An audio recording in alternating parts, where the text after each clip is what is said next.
en cualquier momento llega uno de nuestros llamados señor Carnaval que lo representa en PP School año 2026 en señora Carnaval. Nos llama para adelante señora Cialín Ras, mejor conocida como Jen. Me representa EPB em sua totalidade. A EPB está mais grande que o Doscol.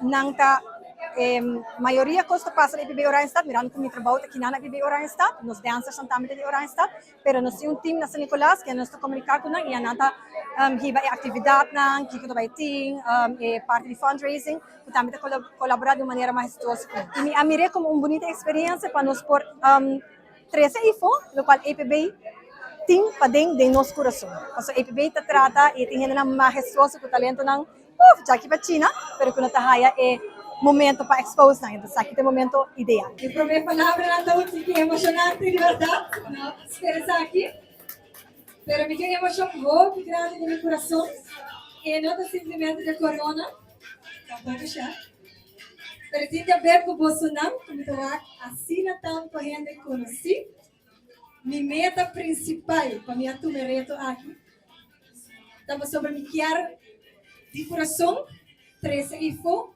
no qual nós está viva aqui dentro da escola. Mi oma estava a styr auto para o grupo de Carnaval de Savaneta. Então assim me estava a haya porque estava a panha para me participar do grupo aí não.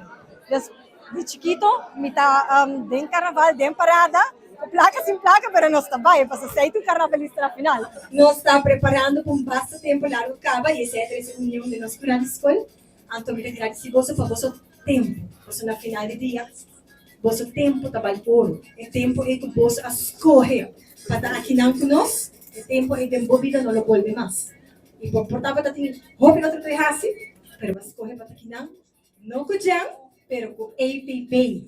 Mas dá de coração. Dia 9 de januário, me invita a tour em geral.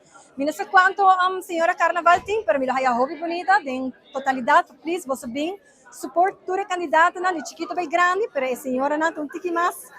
Nós temos um tiki mais edad, para nós é aqui um tiki mais um challenge, pero vai aportar na Aruba e na sua cultura, nosso carnaval, viva carnaval. Apoyo masal a señora Jen Ras.